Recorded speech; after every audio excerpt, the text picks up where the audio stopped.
Hi, this is Kirk with Forex Trading Secrets. In this video we want to talk to you about 7 basic Forex rules for beginners. And believe it or not, this applies to people who have been trading for a while who are struggling and not making money. These same rules will apply. The first thing that we've noticed is that when beginners start, they hear about robots. Oh, I'll just click the button and turn it on and it'll just keep on making money for me.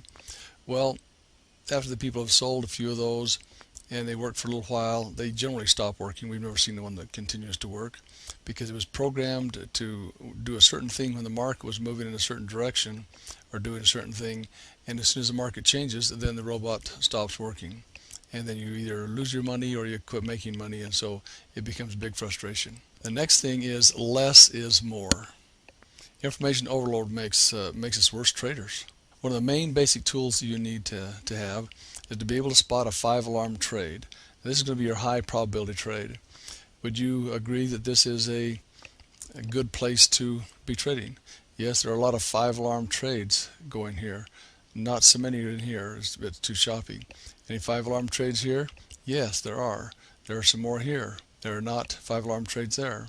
So being able to spot those, if you need to be able to spot them in 2 to 3 seconds, and that will help you to keep on the right side of trading the high probability trades. The third basic rule is that most successful traders make their money from larger time frames. This is where they see the larger trends.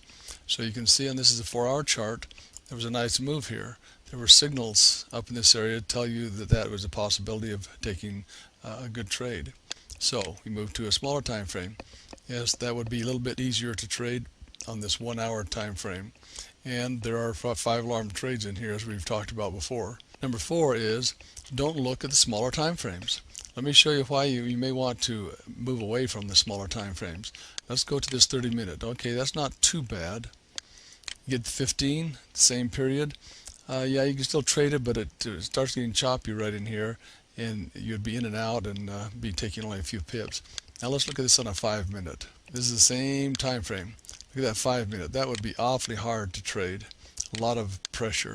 Oh, it got a little easier right in here, but you didn't know that unless you were looking at the larger time frames.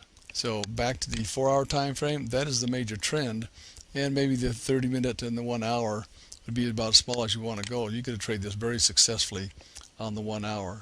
Suggestion is to make the bigger pips, use the day, the 4-hour, and the 1 hour as your main trading time frames. And occasionally you'll time it on a smaller time frame, but you're really trading the direction of the trend of the larger time frames. Number 5, don't trade the news. Many times the price has already been factored into the move. Wait until good signals form, then trade the signals. And you can trade around the time of the news, but don't trade the news itself. That is trying to guess what it's going to do based on what it says. I've seen many times that you see news that's positive for a particular country, and the market goes the totally opposite direction. And so just be ready to trade what the indicators tell you.